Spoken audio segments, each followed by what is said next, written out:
Welcome to the start of a new reading vlog. Excuse my breakouts. I've been going through it. Oh my god. So, hi everyone. I'm just gonna put you here for now. What's up? What's going on? Hello. Yeah, I know this lighting is atrocious. I feel like I say that literally every time I do this. Welcome to this reading vlog where I'll be reading books for Misery May and Asian Readathon. How exciting! So I literally just wanted to do this right now. I had this entire intro planned. No, we're not doing that. I am so close to finishing The Return of the Native by Thomas Hardy. If you don't know, for Misery May, I am reading The Return of the Native by Thomas Hardy for the prompt read a Thomas Hardy book.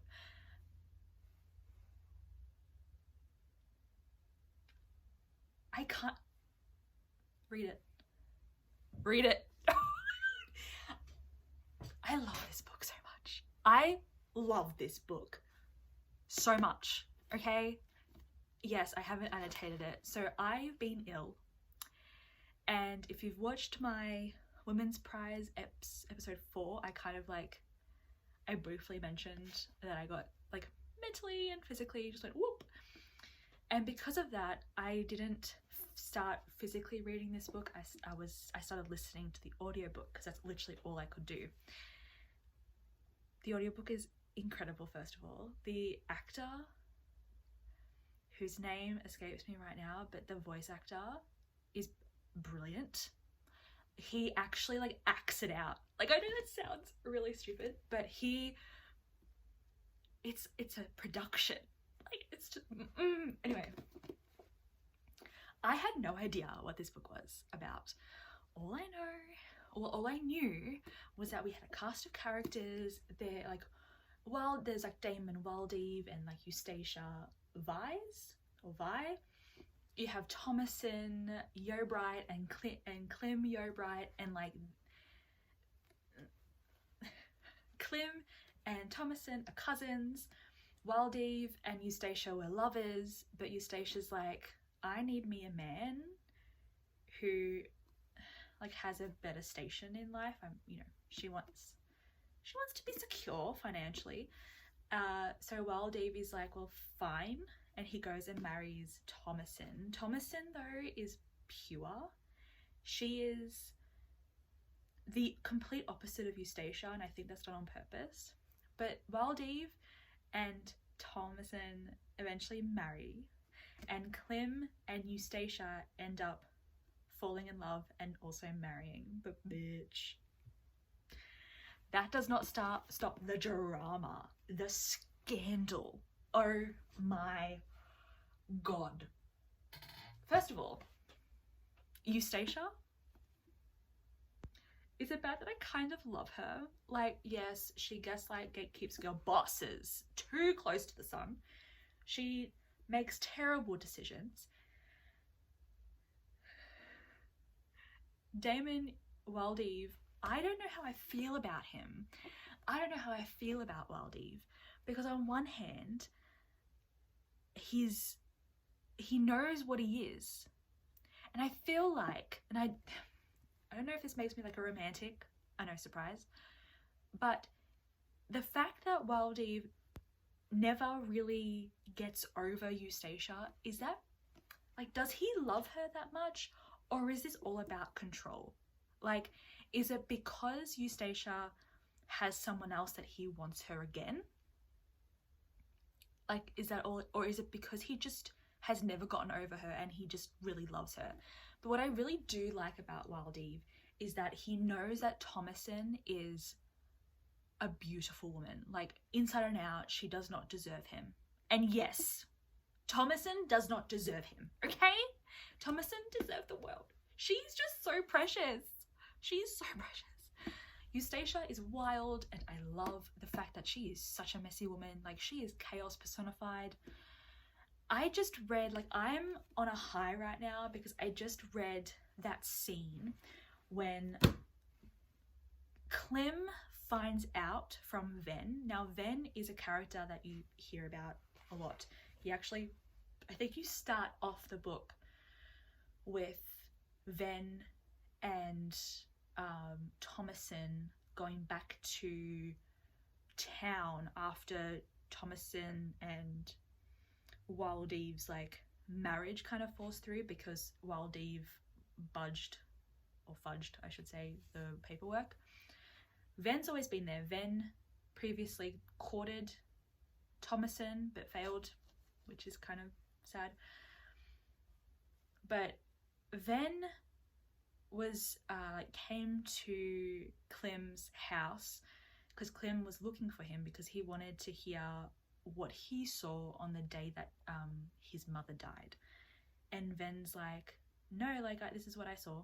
Like this is like, yeah, that's what happened, because Klim heard the testimony of like this kid who helped walk Klim's mum, but then she ended up dying. And the drama of Klim like knowing what happened, going back home and being like, Eustacia and just being like, he was so dramatic, which like he's going through a lot. Klim is going through a lot, but he ultimately like he just like blames Eustacia for like killing his mum because she didn't open the door for her to like come inside. And that entire scene was just so out of this world, incredibly written. I was on like, I'm sorry, I'm having the time of, I haven't felt like this in terms of like reading a classic since I read Anna Karenina and War and Peace for the first time. Maybe even Dracula. Actually, I did love Dracula. But like this like constant need just to continue reading it. It's just so good. It's so good. Also really interesting about like small town situations, but also like the position of women. Like you can very easily put Eustacia as a villainess type of character, which I don't know, is she? Is that how she's portrayed? But she's literally just a woman who like knows that the only way to get out of her current situation of like just like her life is to find a dude that will help her get out of that life. Does she make good decisions? Of course not.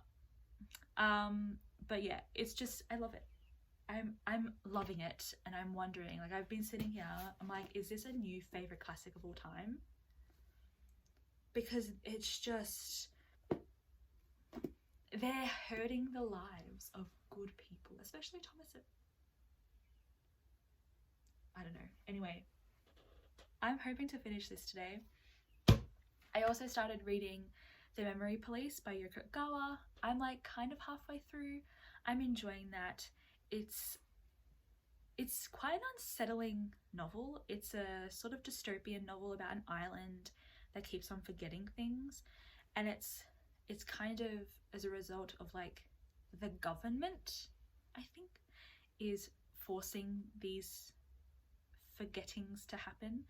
So like tomorrow you wake up and, you know, a book is forgotten. It doesn't necessarily, like, it doesn't mean that this doesn't physically exist anymore. It does exist, but people's understanding of what it is and like their memories that they hold for that object or subject or whatever just disappears.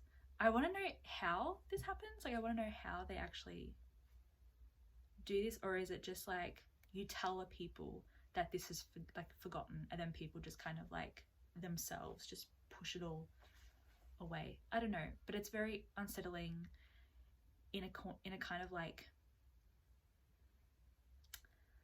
slow way. It's not a fairy tale, but it's very like dreamlike. It just feels like that, you know, that feeling when you're not fully asleep but you are still sleeping, like that in between period. That's what it feels like. It's very interesting, and it's just, don't know what else to say. I feel like the less you know about it, the better. There's our narrator, unnamed, is a novelist. She figures out that her editor is not forgetting things, like he's actually remembering everything, which is a huge, big deal because people who still remember are essentially kidnapped by the memory police, which is like this governmental police, and no one ever sees them ever again. So she, alongside like a family friend who is only referred to as the old man, takes it upon themselves to like shelter him and hide him away. And it's literally just that is it within like the context of a land, of an island, of a country that is slowly forgetting the most random things. And it got really scary, like in terms of like unsettling, because calendars were forgotten, and because they had no way of counting time, winter hasn't ended and spring will never come. And that line, I'll have to read it to you later when I have the book in front of me. It sent shivers down my spine. It was just, it's really good. I'm reading some really great books, guys. How exciting. I'm reading the memory police for the prompt for Misery May, that is the cliffhanger prompt, which I could have also used Return of the Native for that, because bitch, this has me in a chokehold. I am on the tips of my toes. I am literally like, bitch, what? This, it's so different to Jude, but at the same time it's not. I love it. By reading really, really good books. I'm hoping to finish at least one of them today, and then I can start something else. I don't know what I'll start, but it'll be something else. I know it's not on my TBR, but I kind of want to read a romance. But we'll see. But yeah, very exciting. I'll update you with whatever happens next. So I completely forgot that I was filming this vlog. Don't know if you realized, but this is really weird lighting. Oh my god. I'm in a car park. But I forgot that I was filming this. I kind of became a hermit to get ready for like thesis deadlines, because I'm really close to submission, like a week, 2 weeks to submission. And I haven't actually read anything in 2 weeks. But I do have an update. I started reading The Oleander Sword by tasha Suri, which is the sequel to The Jasmine Throne. I'm only like 20 pages in, but I love it already. It's so good. I've forgot how much that I just adore this world and like the ruthlessness of the characters and just how bloody awesome they are. So I'll give you more updates when I'm like more further into it, but I'm having a good time, which is good. I've mostly just been, if I'm not working on my thesis, I've been playing Switch.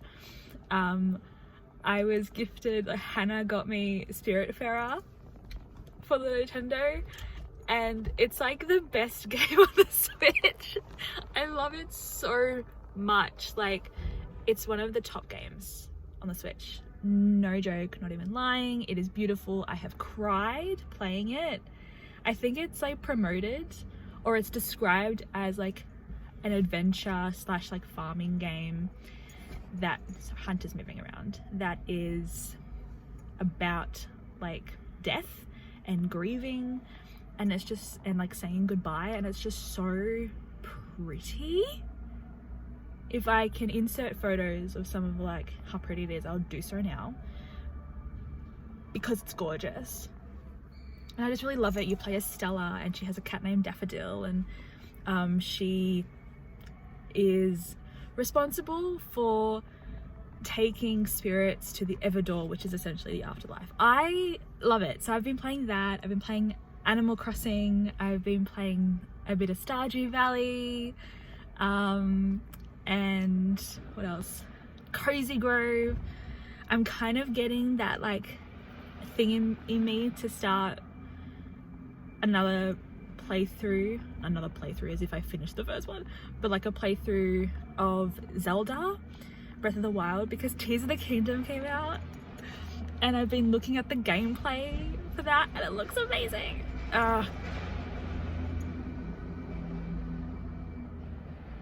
Anyway, that was funny. But yeah, so that's what I've mostly been doing. But now that I am back on my reading, I will make sure to keep you updated. But yeah, May's kind of been a fail. Don't worry about Hunter, he's just anxious a little bit because Mum has gone to the chemist to pick up some of her stuff because she's got really bad asthma right now. So he's just like waiting for her and watching her. So like, he's fine. He's just wanting to know where Mum is. He's a cutie patootie. She should be here any moment now. But yeah, okay. I think my goal is to like read the Oleander Sword, and then I think I might read Attack on Titan. Attack of the Titan. Oh my god, what's that manga called? Attack on Titan. Attack of Titan. I might read a manga and then see what happens. Like, May's nearly done, which is scary because that's when I have to submit my thesis. Like, legitimately I'm terrified because it doesn't feel like I'm ready to let go of it. When something is essentially your identity for like 4 years, to let it go is such a process, and I don't know if I'm doing well with that process. So anyway, I'll keep you updated as usual. This underground car park is so weird. The fact of the matter is, I forgot to film this vlog after the point that you just saw in the past clip, because I got so busy with my thesis that I didn't read. I was mostly just playing my Switch, and actually like I was just playing as well. Spiritfarer is still incredible. So because of that, because I effed up, I fucked up this vlog, I thought I would just go through the books that I read and talk a little bit about them, like what I actually ended up reading, do all that good stuff so I can finish this vlog. And I feel really bad, but hopefully the next readathon I won't be so busy. But I'll start with the ones that I have already kind of touched on. I'm going to do Misery May first, and then I'll do Asian readathon. So we're starting Misery May. The books that I read for Misery May, as you know, I read The Return of the Native. I finished it, obviously. I loved it. I loved it so much. I don't want to say anything else other than what I've already said, because I realized that what I said was very spoilery, so I'm not going to spoil anything else other than the ending really got me. And I really like Thomas Hardy now, okay? I have fully become a Hardy gal. I've also read another book from him for Misery May, and I want to read more of him. If you have any recommendations as to what to read from Thomas Hardy next, I've read Jude, and I've read Return of the Native, and I've read a short story collection which I'll show you now. Please tell me what I should read next, please, because like, oh my god, he's just brilliant. I loved everything about this book. I loved the characters. I love the writing. The writing for me is, I don't know why, like, I had a more like visceral reaction to this than with Jude, but I did. I loved it. I loved it, and I'm not going to say anything else about it. Okay, so I read this for the prompt, read a Thomas Hardy novel. And then we'll just go to the next Thomas Hardy one. So this book, technically I read for 2 prompts. The first prompt was like read a poem or a short story by Thomas Hardy, and pick a book that centers like place or architecture or building. and I read Wessex Tales. So the short story that I read for the prompt was like the first one in this, which is The Three Strangers, I think. Yeah. And then I just, this was great.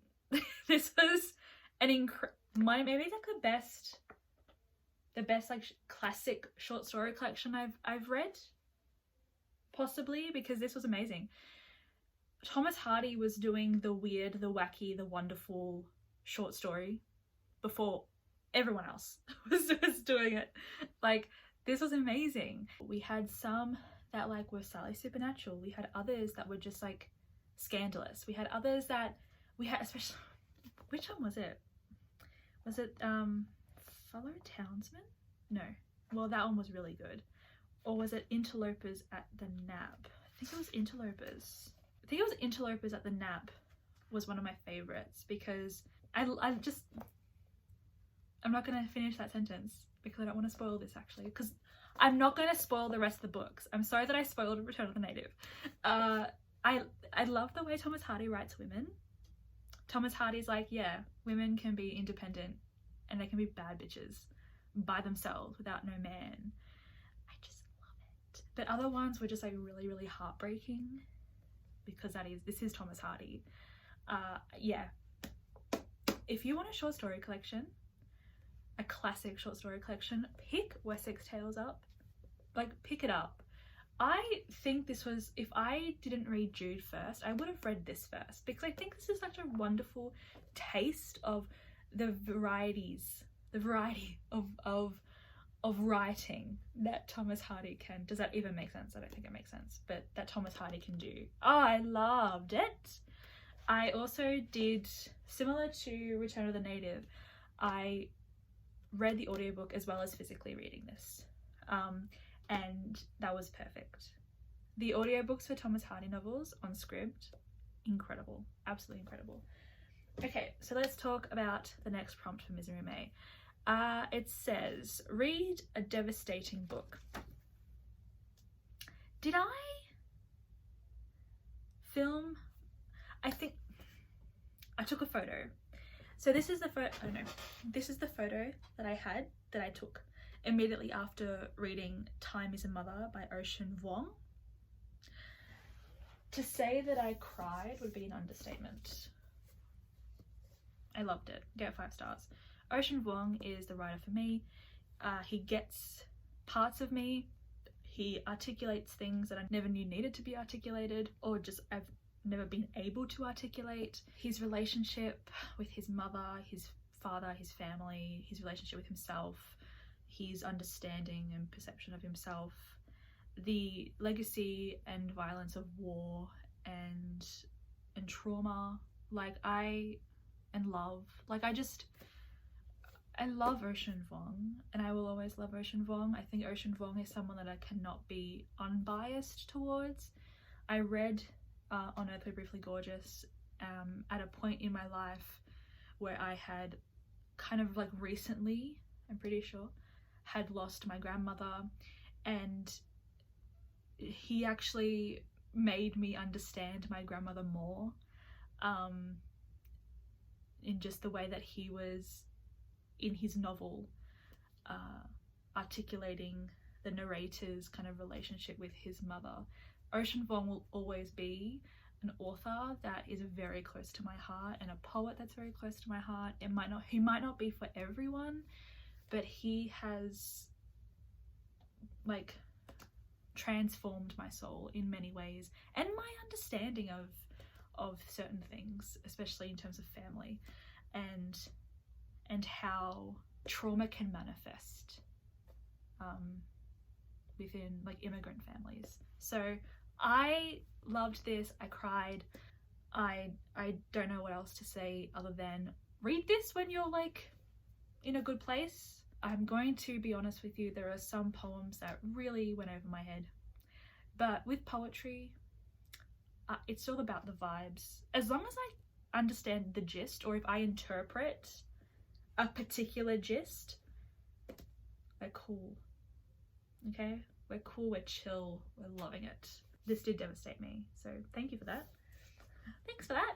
And then I picked a book that relates to a cliffhanger or underwear. Oh yeah, I forgot about this. So I can't find my copy for some reason. I don't know where I put it, but I read The Memory Police by Yoko Ogawa for like the cliffhanger. It was fine.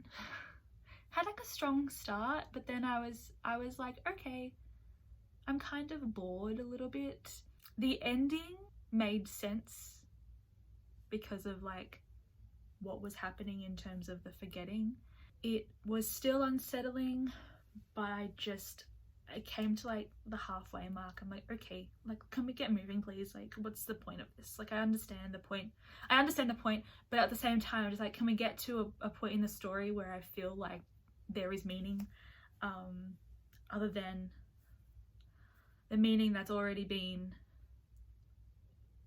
conveyed. Like, I understand that, but I kind of felt a bit restless with it. And maybe that was because I was reading other books that were different pacing, or I don't know, it wasn't for me. It was a good book. I would recommend it for a really like thought-provoking type of dystopian, a very slow moving dystopian, which I think is not very, like, you don't see very many slow moving dystopian novels. So if you're interested in that, I would pick it up. But I just wanted more. I just felt a little bit bored, which kind of disappointed about, but I think it's also my mood. I don't know. Anyway, the next prompt. Pick a book that centers stars or astronomy. So originally I was going to read The Three-Body Problem, but I didn't. I ended up reading 6 Weeks by Lafferty. This is a book swap book with my darling friends Emma and Tiff. So we essentially like reading it, annotating it, and then like swapping it across all 3 of us. I liked this. I don't know how to talk about it without spoiling it, but it's a murder mystery, kind of, on a spaceship that is heading towards a planet that they're about to colonize. And on this spaceship, you have like thousands of people in Cairo, that they're iced, waiting until they get to the planet to be like resuscitated. And the people who are in command of this ship are all like criminals who've been offered a second chance. Like, when they reach the planet, they're like, it'll be like a brand new them, but also there are clones involved. So you have this overarching like world politics pertaining to what is a clone, pertaining to what is a human, all that sort of stuff. And I really liked the clone stuff because I've never really read a book about clones, but I feel like Lafferty was doing so much with this book. Like, there are so many things in here that she touches on, but I don't think she really delves deep enough. Like, everything's kind of glossed over a little bit, and I wish it wasn't, because the politics of the worlds and this understanding, or like I'm trying to understand why clones and humans are so like different to each other, because in order to be a clone you have to be a human. Anyway, I obviously very simplistically I just said that, but there was a lot of things that I don't think were hashed out properly. At the end, when you realize what's happened, I was like, okay, what was the motivation? Why did this person decide to do this? To get rid of enemies? Is that all? Like, that is the most superficial, ridiculous. Why? That's why. You spent all that money to create this project to go off the ground in order for you just to transport your enemies to a different fucking planet. I don't get it. Like, I understand the mission was never supposed to be successful in the first place, but still, like, it was just, I don't know. I didn't quite understand the motivations of like the villain, but I think it was more just vibes. I enjoyed it. I really did. I think I would read Mer Lafferty in the future. I don't know much other books that she has written, but like this was a fast-paced, interesting ride. It really reminded me of the 7.5 Deaths of Evelyn Hardcastle. It just gave me that vibe. It was interesting and it was fun, and that's what I wanted out of a sci-fi. And is that all I've read for Misery May? I think that was all I read for Misery May. Oh my god. Okay.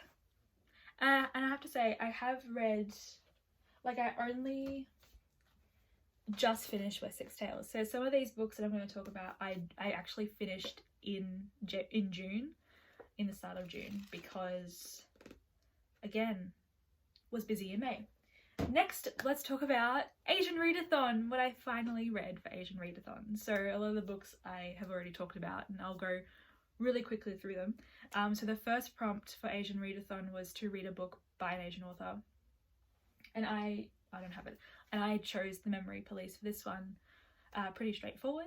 The next prompt for Asian Readathon was to read a book featuring a friendship between at least 2 Asian characters. For this one, I chose The Oleander Sword by Tasha Suri. There's like heaps of friendships between multiple characters who are Asian. There's also something more. This is a wonderful fantasy. I'm pretty sure it's adult. It is the sequel to The Jasmine Throne, and it's mainly about it's multiple perspectives, and I'm going to talk to you about like the main plot line. We have Priya and Malini. Now Malini was the princess of like the kingdom, but wants to overthrow her brother because her brother is not a very nice man, and so she announces herself as empress, but there's like a prophecy that she essentially molds to her. Like, Malini is one of the most wonderful, fascinating characters in fantasy. I am fully immersed in her. Like, when I was reading her perspectives, I was there with her. I really love her character. And then we have Priya, who is kind of, how would I explain her? She grew up in like an orphanage situation that was run by elders of a particular province, and they were like religious elders, and I forgot their name, I don't want to butcher it, but they're powerful. They are their power kind of is of the land, and she grew up in that, so she's a bit of a, not a hothead, but kind of like she's the brawn, but also the brains. Like, Priya's a fascinating character as well. And so in this one, you have both of these women in the aftermath of what happened in the first book, kind of having to deal with their paths kind of separating, because also Malini and Priya are in love. But Malini has a goal and she needs to complete that goal, and Priya needs to help her people because there's a rot happening. Now, the rot is when humans are infected with something magical from the land, and you find out what it is later on. And something magical from the land that has means that you essentially turn, like, your skin goes to bark and you have flowers sprouting out of places, and I think it eventually kills you. And Priya and her fellow elders, because of, I can't really speak, it's all spoilery, and her fellow friends who are also elders can help stop the rot in its place. It can't cure it, but it can stop it. And then Malini asks for Priya's help. Priya obviously goes to her, and shenanigans ensue. I really loved this. I really love The Jasmine Throne. I think this series is absolutely fantastic and more people need to scream about it.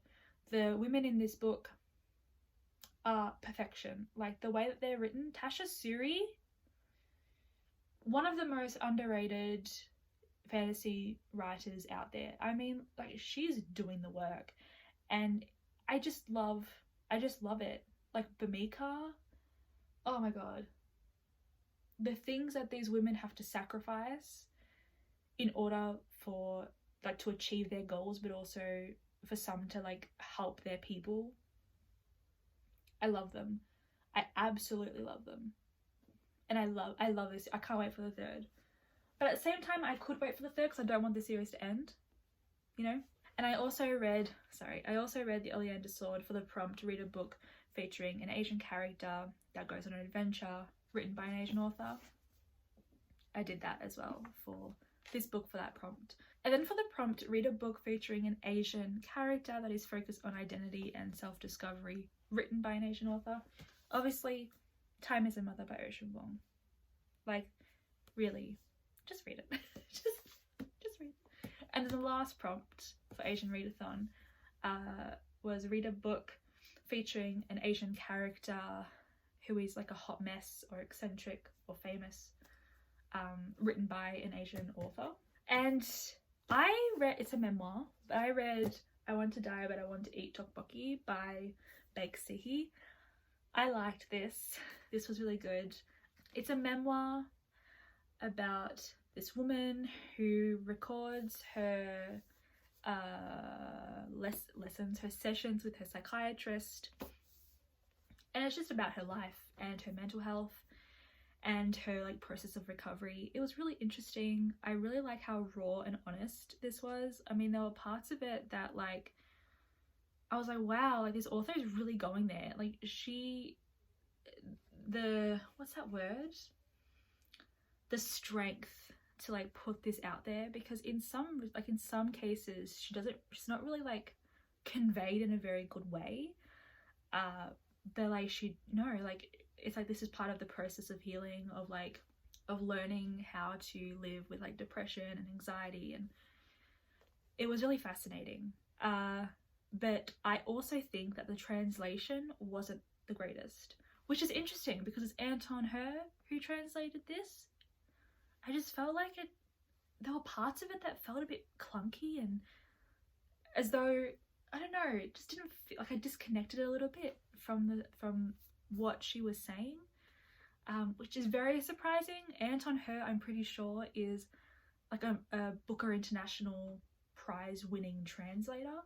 So yeah, that was weird, but it was good. It was really good. I read it honestly, like I did read really great books for both the Misery May and for Asian Readathon. Like, how cute! I apologize for how late this is, but thank you so much for watching. I had a really good time. I can't wait for more readathons. And until next week, stay safe, friends. Read some really good books. Tell me about them in the comments. Subscribe if you would like. Also, follow me on Instagram if you would like. And that's all. Have a great day. Bye, friends.